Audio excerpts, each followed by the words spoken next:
So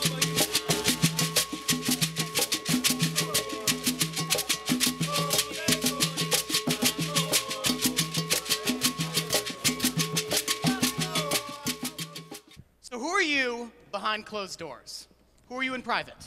Are you a completely different person than the one standing here today? Are you a sociopath? Are you a pervert? Or are you basically the same person that's sitting here today? Maybe a little less freer, a little less inhibitions, but I'd say basically the same person. So why do we feel like we have to hide while sitting in our computer chair than we do in our chairs today? Why do we have to hide on the internet? Now you might be saying, well, I don't hide on the internet. It must be all these other people. Oh, really? Let's talk about this.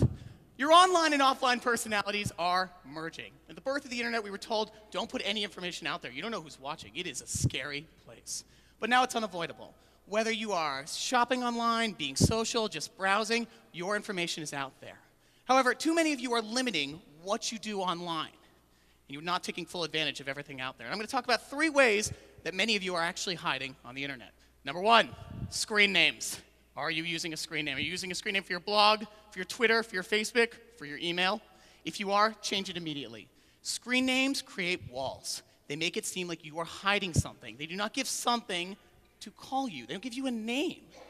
Now you might be saying, oh, you know, I've had my screen name forever, since the birth of the internet. I don't want to change it. That's good. Change it. Because you used to be little Jimmy, now you're James. You used to be Susie, now you're Susan. You grew up. Grow up on the internet too. Because really, what does Love to Ski 97 say about you? Nothing. And you know what? It's getting embarrassing. I'm going to tell you a story. About a decade ago, I was at sleepaway camp, and my friend wrote me a letter. Only on the envelope, he used my AIM screen name, not my real name. So, of course, nobody knew who this letter went to. So the camp director had to get up in front of the entire camp and go, who is the Shadow 007? And I, of course, had to raise my hand and go, me, I am the Shadow 007. It's embarrassing. Change your screen name. Number 2, private profiles. Now, I'm not talking putting all your information online. That is not what I'm saying. But I want you to think about why you have a private profile. Is it because you're trying to hide a piece of information from someone, whether it be your boss, your friends, your family, whoever? If it is, I want you to think about this concept, because you're trying to hide something on the internet. The most successful thing that's ever been created, the internet. And you know what? That's the point. Just because your profile is private doesn't mean your information is. Anyone with access can repost that post, reblog that blog, retweet that tweet. The information gets out there, and it's that specific piece of information you don't want someone to see, that's the one they're going to see. So you know what you can do? Think before you post. If there is something you don't want someone to see, don't post it on the internet. That's it. You know, get a journal, get a scrapbook, get anything, because it will get out there. And you know what? Let's say it doesn't. Let's say your friends do not repost this. Search engines are getting better. And what is private, you know, today will be public 5 years from now, 1 year from now, 1 month from now, tomorrow. It will get out there. But if you change your mind, if you change the way you're looking at the internet, you start posting everything, anything you want people to see, that's when people start connecting with you. That's when you start getting those reblogs, those talk threads that explode, those followers on Twitter, because you are putting yourself out there and you are being open and honest, and they are connecting with you. Number 3, private pictures. Pictures that are not you, icons. Are you Tweety Bird?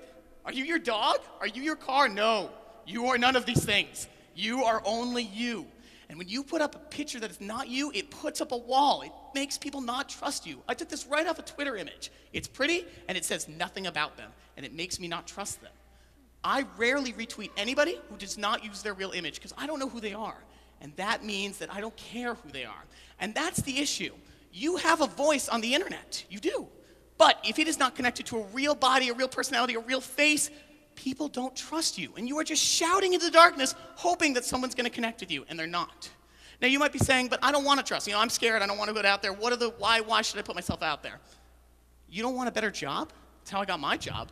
I have the best job in the world. I work for Yelp, and it is amazing. I love going to work every day. And they found me on Twitter because I was being myself. I was connecting with people. I was connecting with businesses, and they liked what they saw, and I got that job. You don't want to find love? You don't want to find a connection with somebody? Because you won't. Not if your real name and image isn't out there. What you think is charming and clever comes out as creepy as hell if you do not put yourself out there. Change it immediately. You don't want to make a difference, because you can. I'll tell you a story. There's a coffee shop that I love going to called Coffee Emporium, and it is a beautiful coffee shop. It's large, the food is good, the coffee is good, but it was so loud for the longest time. Loud, loud, echo, echo, echo. It was so hard to hear yourself think, much less actually have a conversation. So one day the owner, Tony, he sits down at my chair, at my desk, and he goes, Alex, have you noticed anything differently? And I go, no. And he goes, look up. So I look up, and there are all these white tiles on the ceiling. And he goes, I was so sick of reading these Yelp reviews about it being loud in here that I put $5,000 worth of sound dampeners on the ceiling. Like that. But you know what? The only reason why he did it is because on Yelp, people are encouraged to put their real name and real photo. Not even their full name, just their first name, last initial. Something to be called. Something to stand by. So you can say, what I'm putting on the internet is important. And they listen. People listen. And it makes a difference. And that's the most amazing thing.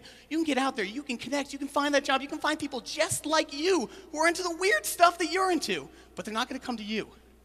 They're never going to come to you. You actually have to put yourself out there. Stop hiding on the internet. Thank you.